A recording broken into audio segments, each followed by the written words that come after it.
Whether you're looking for answers to specific life questions or seeking to become the best version of you possible, welcome to the Mental Breakdown and Psychreg podcast, where we offer insight, information, and strategies based upon research and years of practice as clinical psychologists. So sit back, have a listen, and get connected with our hosts, Dr. Berney Wilkinson and Dr. Richard Marshall. Welcome back. Richard, today's podcast is going to take us on the brink of topics that we oftentimes work very diligently to avoid. We usually avoid these topics. Yes. This article is... That means we must be talking about... Politics. Politics, yeah. This was an article written in Psychology Today by Pamela Paresky. Right. Mm-hmm. And she's from the Aspen Institute, and she wrote this one called What Happened to Moderation, Civility, and Compromise. Bum, bum, bum. Man. This is going to be an intense... We're going to keep it... Civil. Oh, and maybe compromise a little bit. All moderately. If we take a more moderate approach. I don't know this Aspen... I've heard of the Aspen Institute. I don't know FIRE. Right. FIRE stands for... The Foundation for Individual Rights in Education. Right. I'd not heard of that before. But this was a panel discussion at the Institute. Right. And they were discussing, I guess, David Axelrod, who was part of Obama's election. He's from the University of Chicago. Right. He's at the University of Chicago. And he was involved in this discussion as well, one of the organizers. And the idea, as the title suggests, is that we have lost civility, moderation, and the ability to compromise. And she's talking mainly in the political arena, right? Okay, but also personal, because it though it starts in the political arena, it comes down to our personal choices too. Yeah, no, absolutely. And behaviors. I think that this is consistent with some of the things that we've talked about as it relates to social media and virtual relationships that we're we are certainly less civil when we're interacting with each other virtually than when we are interacting with each other face to face. We will say things, we will do things, and we will imply things much different via text message than we would maybe in a person's face to face interaction. Right. So yeah, it does play out in the political arena, but it's also in our everyday lives. Right. I noticed it mainly in the political arena because I remember politics before Nixon. Mm-hmm. I remember President Kennedy. I remember President Johnson. I remember those things. And even during the Watergate hearings, where there was reason for division, there was a certain civility among the members of that committee and in Congress that allowed the Constitution to work. Okay, there was a serious legal issue in front of them, and instead of fighting till the bitter end, the members, both Republicans and Democrats, reasoned through the process, preserved the Constitution, and came up with an amicable solution to the problem. Right. Henry Ford, Gerald Ford, when he became vice president, rather than putting the nation through a prolonged impeachment trial, and looking for legal malfeasance on the part of Richard Nixon, said, "We are going to pardon him now." And at the time, people were really angry about that. But what it did is it took away the incivility that would have resulted had this gone to trial. Right. And he made the right decision. Didn't seem like it at the time, but he made the right decision. And so through all that pain and turmoil, Republicans and Democrats kept making the right decisions. Right. I don't think that could happen today. And I think that it's a lot of this started as we look back, and I certainly don't have the life experience that you have. But it seems as though if we really go back and kind of start tracing it back, it seems like it really started to take hold and begin to gain momentum during Clinton's from my experience. Yes, it did. People didn't agree with Reagan, but Reagan he was personable and people. It was still a civil discourse. Right. Tip O'Neill was Speaker of the House. Right. Okay? And O'Neill and Reagan met regularly, Right. and they hammered out these tax policies, and they hammered out the economy, and they solved the problems in a civil way. Right. They ideologically were different, Right. but they solved problems together. Right. But you're right. It was with the Clinton administration that we first see these very, very deep divisions begin to appear. Right. And then it's just gotten more worse. and more and more significant over time, and to the point where I think I was listening to an interview with and now his name just jumped out of my head. Who was the Republican congressional leader during Obama's administration? Boehner. John Boehner. John Boehner. Right. He resigned. He sort of disappeared, and he kind of withdrew, and he basically is out of politics. He was in the news every day for 8 years or some 6 years.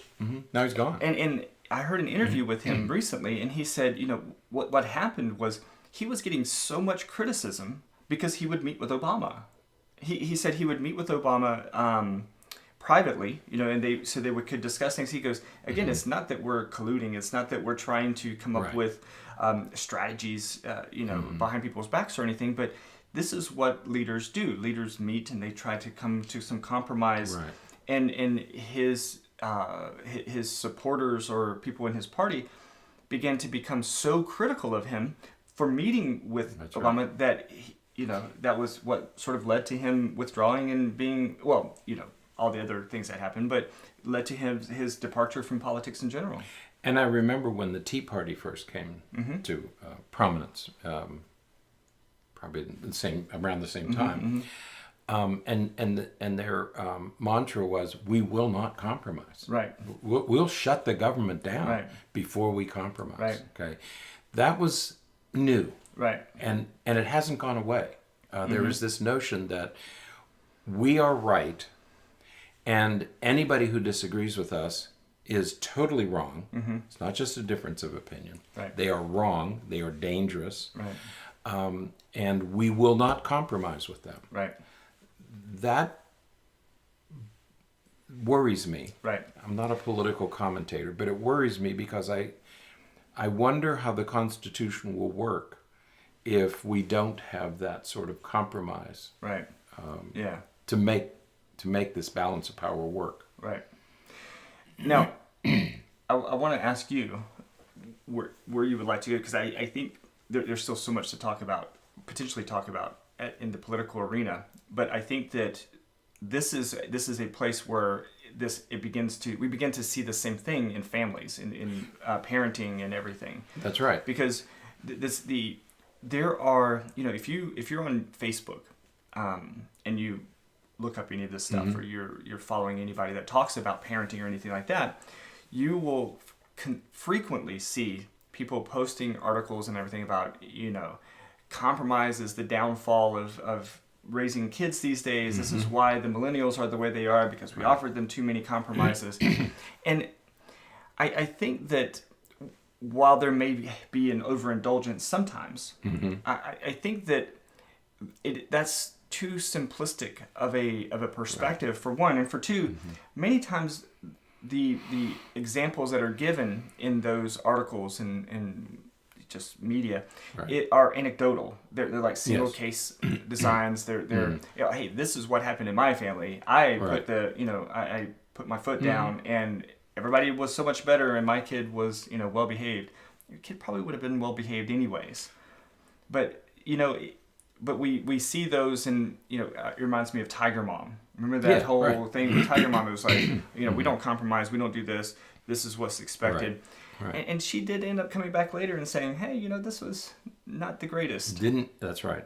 I may not have done the right thing. Right. And you're right. We're having a discussion about politics, but it is going to go to our personal approach with ourselves, our partners, our children, and our families. Yeah. Okay. So we are going to put this in a psychological context. Right. But I think and I think where politics went wrong is when Karl Rove was doing the Bush campaign, the first Bush campaign, and he began to introduce moral issues into the debate. That's the first time that I remember morality becoming affiliated with a particular party. That religion, homosexuality, abortion, all these very personal issues began to take on political significance, and they became political issues. And that's when, because you might not compromise on abortion. Right. Okay? But abortion's not political. Right. Or shouldn't be. It's a personal decision. But when that got mixed in with politics, then you say, well, I'm a Republican and I'm opposed to abortion, so therefore I can never compromise with the Democrats. Maybe not on abortion, but how about taxes? Right. But the problem is we've overgeneralized. Now we don't compromise on it. Well, I can't compromise with Democrats because they're for abortion. Well, right. Yeah, it does go both ways. That's right. There are many Democrats who have dug their feet in about things, and it's like, you can compromise here and increase the possibility of them compromising over here, and so clearly we need a health care plan. Right. Clearly we need tax reform. Clearly we have global warming. There are all these issues. Okay, everybody acknowledges that. Right. And they're only going to be resolved. These are huge issues. They're only going to be resolved by compromise. Right. Groups are going to have to come together to work with each other.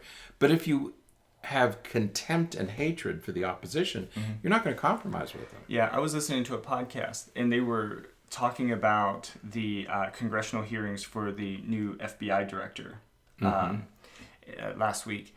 And the vast majority of questions for the FBI director had to do with Russia and the Russia investigation and everything. And, hey, if the president asked you to do something that was illegal, what would you do? If he asked you to keep things quiet, what would you do? And, all I could think of was, again, compromise and civility and moderation. It's there are so many other things that we need to focus on. Right. Why are we... there are people who are taking care of those things. Let's let them take care of those things, and let's deal with healthcare. Let's deal with this or deal with that. But it's that, to me, it's a form of compromise that, okay, I'm going to allow sort of release this so that they can take care of it. But instead, everybody wants to have their say, have their piece, so that they don't give anything up. And again, we'll bring that to parenting and our personal lives in a moment, but. It's amazing to me. One of the points he makes in the article is we are social creatures. Right. We band together. But even in pre-industrial, what many people call primitive culture, I don't like the term primitive cultures, but in pre-industrial cultures such as the Native American or the Aboriginal or the tribes in some of the Middle Eastern countries, we form into groups, and as soon as we do that, there's us versus them. I suppose we can go back to Neanderthals or Cro-Magnon and say, they live on that side of the river and we live on this side of the river, so we're different. Right. Okay? So we tend to form into us and them. Okay, and we have to figure out a way to break down those barriers, because what research shows us is that if you create diversity, if you allow other people into your life, you become more tolerant, you become more patient, you become more understanding. Right. The more isolated you become, the more intransigent you become, and the more right you think you are. Right. Okay. And one of the most frightening statistics that he reports is that something like 50 or 60% of Republicans and about 40% of Democrats would be disappointed, unhappy, if their children married a member of the opposite party. Right. How did we get? How did we get to that I never point? thought about someone's political party. Right. I've never heard of that, but yet that's where people are now. Yeah. Okay.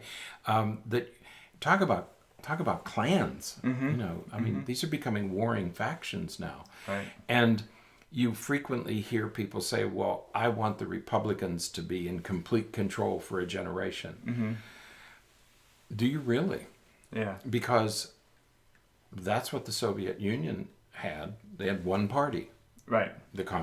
One party made all the decisions for everybody. Right. Didn't work so well for them. Right. And I'm not sure it would work so well in any country to Right. have one party. I mean, I think we see countries around the world where one party, Iraq under Saddam Hussein, was a single party. Right. Okay.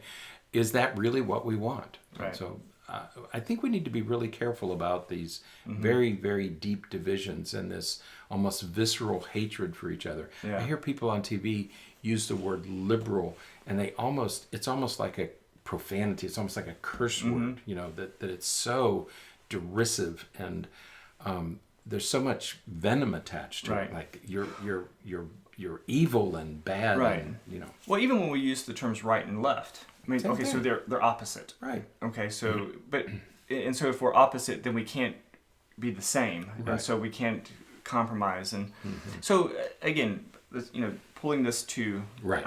to our personal lives and how this relates to our day-to-day existence is that we have to make sure that we, you were talking about diversity and not just diversity in specific people and Right.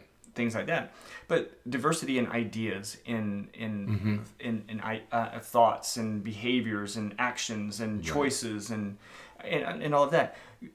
When your child wants something that you don't want them to have, there's an opportunity to accept some diversity, or there's an opportunity to put your foot down and reject the idea of different. And you have to decide where you want to be in that aisle. Right. And I think that in this age of no compromise, in this age of we're gonna hold fast to a particular perspective, we fail to identify opportunities for growth and for expansion. Right.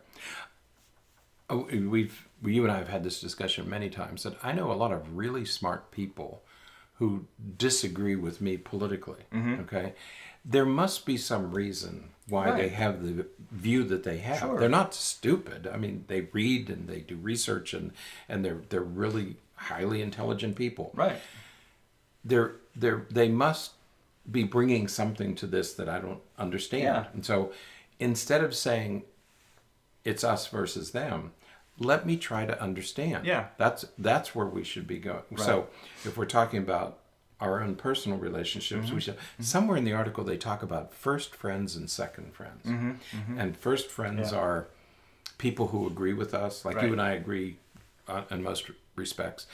Then there are second friends who they have a difference, but we're still friends. Right. I mean, Yeah. I have other people. You do too. We both have friends and family Right. who are vastly different than we are, but we still affiliate. We still associate with each other.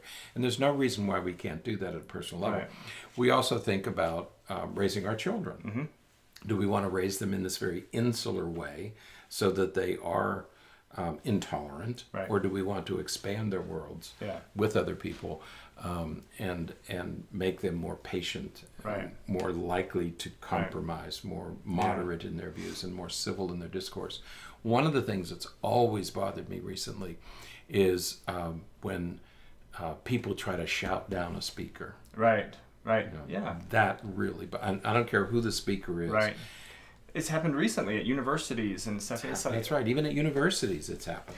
The place where, not just, free speech is certainly a hallmark of the university. Right. But, the idea of different ideas is what the university system is all about. And then we're going to yell out at and deny and reject and boycott. And if you don't believe in what the speaker is going to say, then don't go. Don't go. I remember when I was a student at USF, I was very interested in this presentation that was going to be done on, this was back when intelligent design was first really going. I remember that. And so I went to it because I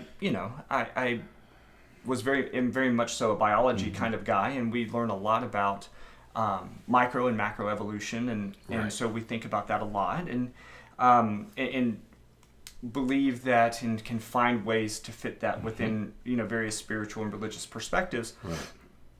But there were people that were there because I wanted to go and learn more. There were people that were there who were just rude, and I was thinking, why are you, if you want to completely reject this idea outright because there's no way you're going to, why are you even here? Right. Let's not. Why does it have to get to that point where we're rude and disrespectful and all of that? It just doesn't make sense to me. Right. Even if you don't agree, right, they have the right to speak. I mean, this is one of those fundamental rights that we've fought for and we've struggled with. What is free speech? Right. What are you allowed to say with knowledge? Because you can't scream fire in a movie theater and all that stuff. But in the universe of ideas, all these ideas should be discussed. They all should be discussed. There are going to be extremes on both sides, but everybody should be able to have a voice. We ended up going back towards politics with that again, but it's the same thing with our kids. It's the same thing with our relationships. If you and I disagree on something, then we can either talk about it or we can say, you know what, you have your belief, I have my belief. That's cool, but hey, let's go do these other things that we mutually agree on. Because there are many things where we don't have, I hate the word facts, but we don't have facts, okay? Right. We have facts about radioactivity, okay? Right. We know that radioactivity is harmful to humans. Right. That we know, and we can solve that. There are other things where it's not as clear, right, and we may have to have some compromise. Well, this is how I feel. This is how I feel. Okay, well, let's figure out. And I think that's been the beauty of our Constitution. The framers, when they developed this document, made it organic, and there was room for debate and discussion. They anticipated that there would be differences of opinion. It's an absolutely brilliant document because it's alive, right? Because it allows for compromise, and it allows for the separation of powers. And it has inside it somewhere the need to compromise, right? Yeah. And I worry about anything that threatens it, threatens that compromise, that ability to find some moderate middle ground.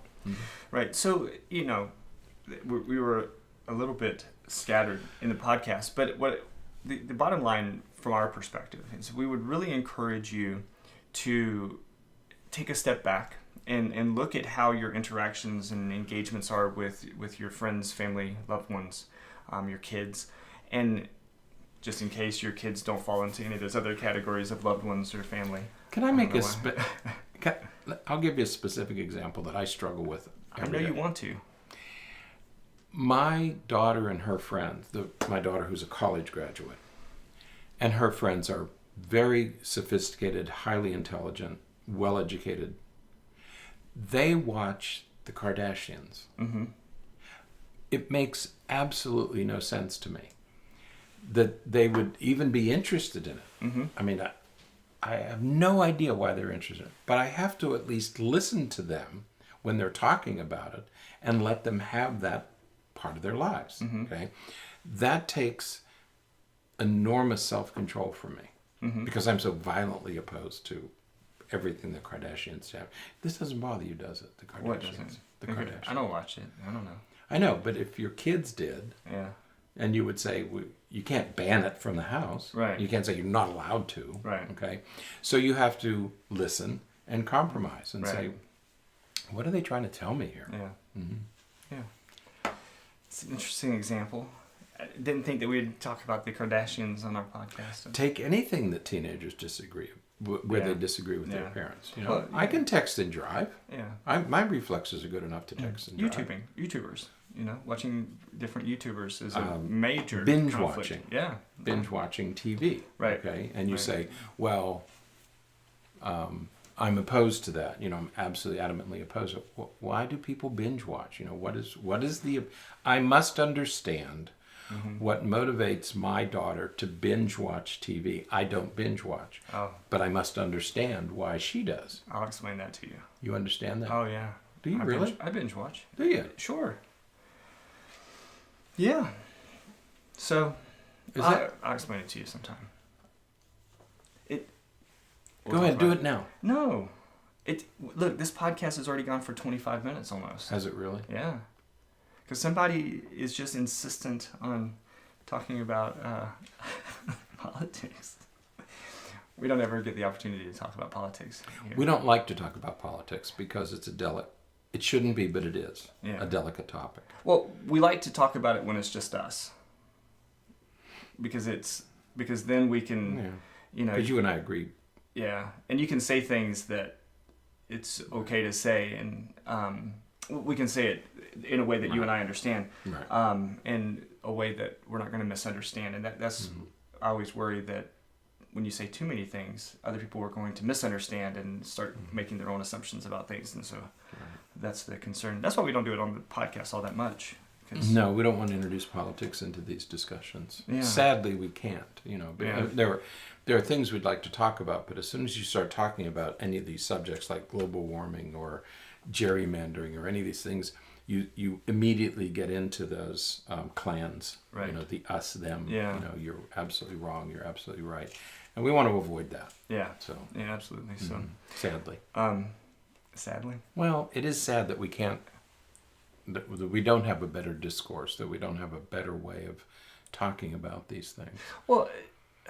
So you're making the podcast longer, but there are those who do that, but then, as you said, it just creates more divisiveness. Right. It just creates more of a division between the two groups, and we don't want to contribute to that. Right. Because we have so many other things to talk about and to share with folks that we don't want to get into that position. So. But I like what this author talks about, because at least she's saying we should really be more civil. Right. We should be more civil. We should be more willing to compromise and everything. And I feel bad for John Boehner. Yeah. I mean that he was ousted because he wanted to compromise. Yeah. That's sad. Yeah. Mm-hmm. Yeah. So all right. Well, that's it. What a way to end the week. So that's it for today. What? Why do you keep looking at me like that? Don't look at me. All right. Until next time. Maybe we should be in different clans. I'm in the blue shirt clan. You're in the white shirt clan. That's right. I'm in the white shirt. The blues and the whites. That's right. So until next time, stay happy, stay healthy.